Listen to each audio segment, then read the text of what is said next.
L'actu du cours de l'or, du cours de l'argent et les enjeux économiques et géopolitiques autour de l'achat d'or massif par les grandes banques centrales, voici le nouveau sommaire de l'Hebdor, la revue de presse hebdomadaire du groupe Au Coffre. Un tour de l'actualité en 5 minutes chrono pour vous permettre de bien identifier les enjeux du moment en France et dans le monde afin de gérer au mieux votre portefeuille de métaux précieux.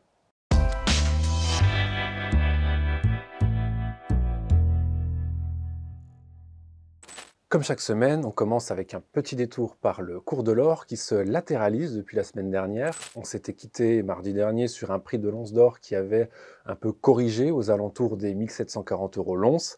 Et on se retrouve aujourd'hui au même niveau avec une once à environ 1737 €. Un cours de l'or dont la correction était prévisible, nous explique Benjamin Rosor et Tradosor sur le blog L'Or et l'Argent. Nos deux experts font aussi un point sur l'argent métal qui a, comme l'or, connu une fin d'année 2022 et un début d'année 2023 en fanfare. Le cours de l'argent, comme celui de l'or, a lui aussi un peu corrigé depuis et se latéralise sur le support des 20 € l'once. Le vrai rebond pourrait d'ailleurs intervenir sur ce niveau, selon nos experts. Pour ce qui est de l'or, le journal Le Figaro note qu'il retrouve de son brillant et nous explique pourquoi. Les atouts de l'or, éternelle valeur refuge en temps de crise, n'expliquent pas à eux seuls ce regain de forme, nous dit l'article. Le cours de l'once, qui fait office de référence pour les acheteurs, est libellé en dollars. Or, le billet vert, après avoir atteint la parité avec la monnaie européenne à l'automne, est retombé à près de 0,90 € ces derniers jours. Et lorsque le billet vert baisse, la valeur du métal jaune, elle, monte. La faiblesse actuelle du dollar n'est toutefois pas la seule cause de la bonne santé de l'or. Le contexte anxiogène, inflation, guerre, dope aussi l'appétit des investisseurs. En témoignent les achats records, 1136 tonnes d'or, des banques centrales en 2022. Un niveau inédit depuis 2011 qui soutient le cours. Et justement, c'est ça dont il est question dans un article du magazine Capital cette fois. Qui sont ces pays qui achètent en ce moment de l'or à tour de bras et pourquoi ? Si la France n'a pas fait varier ses réserves d'or, certains pays émergents, notamment orientaux et asiatiques, ont procédé à quelques emplettes, relève Jean-François Faure, fondateur d'Aucoffre et de Veracash, interrogé dans ce papier de Capital. La Turquie a acheté 394 tonnes d'or, l'Égypte 47, le Qatar 35, l'Irak 34, l'Ouzbékistan 34, l'Inde 33 et les Émirats arabes unis 25 tonnes.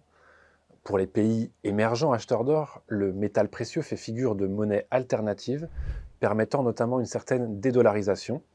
Et l'or fait aussi figure de protection face à l'extrême volatilité des marchés financiers. Pour ces banques centrales, acheter de l'or permet de ne pas ou de moins subir les conséquences des choix sur lesquels ces pays n'ont pas prises, comme les décisions de politique monétaire de la Fed, qui influencent directement le taux de change du dollar, donc les cours et les exportations de pétrole et autres matières premières de ces pays, analyse Jean-François Faure. Pour avoir une analyse ultra détaillée et technique à propos de cette demande d'or accrue et historique des banques centrales, je vous recommande la lecture de l'article de Nicolas Perrin, paru il y a quelques jours sur le blog L'Or et l'Argent, et intitulé « Le mystère de la colossale demande d'or des banques centrales en 2022 ». Alors, quelles vont être les conséquences de ce qui est en train de se passer ?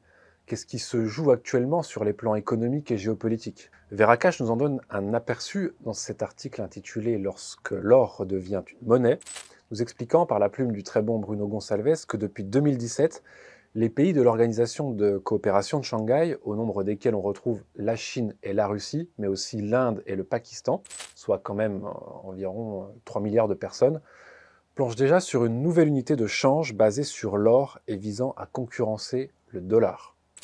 À l'heure actuelle, suite aux restrictions imposées à la Russie en matière d'échange monétaire électronique, ces mêmes pays travaillent également sur un nouveau réseau de paiement électronique concurrent du SWIFT, organisé par la Russie et qui semble non seulement pleinement opérationnel, mais surtout d'ores et déjà interopérable avec le CIPS, l'équivalent chinois du SWIFT, ainsi qu'avec la Banque centrale indienne. Veracash nous explique que l'objectif sera bien sûr de contourner le système officiel pour échanger des devises classiques hors du contrôle des États-Unis et de l'Union européenne. Mais ce nouveau réseau vise également à renforcer la circulation d'une toute nouvelle monnaie internationale basée à la fois sur l'or et les ressources énergétiques. D'autres États comme la Turquie, l'Algérie ou l'Iran se sont d'ores et déjà montrés intéressés. On craint également que certains pays producteurs de pétrole ne leur emboîtent le pas, à commencer par l'Arabie Saoudite, ce qui entraînerait des bouleversements économiques majeurs encore difficiles à anticiper. Et puisque l'on parle de l'Arabie Saoudite, l'expert du lobby saoudien en France, Pierre Conessa, a livré un entretien géopolitique passionnant à Aucoffre, sur la question de la fabrique de l'ennemi en Occident. Pierre Conessa explique comment, depuis la fin de la guerre froide et la chute de l'URSS, les États-Unis et ses relais occidentaux ont eu besoin de créer un nouvel ennemi afin de justifier leur statut de gendarme international. Pour cela, depuis 30 ans, des intellectuels, experts autoproclamés, investissent les plateaux télé pour désigner un axe du mal et vendre la guerre à l'international, notamment dans les pays du Moyen-Orient. Ancien haut fonctionnaire au ministère de la Défense français, Pierre Conessa analyse également l'émergence et le rôle des pétromonarchies comme le Qatar et l'Arabie Saoudite dans le jeu politique international. Un entretien passionnant à visionner sur notre chaîne YouTube. Voilà, ce nouvel épisode de l'Hebdo est terminé. Ça vous a plu? Likez, partagez, abonnez-vous à notre chaîne YouTube. Des questions? N'hésitez pas à venir nous les poser dans l'espace commentaire et à retrouver tous les articles évoqués dans cette mini-revue de presse dans la description de cette vidéo. Portez-vous bien et à mardi prochain.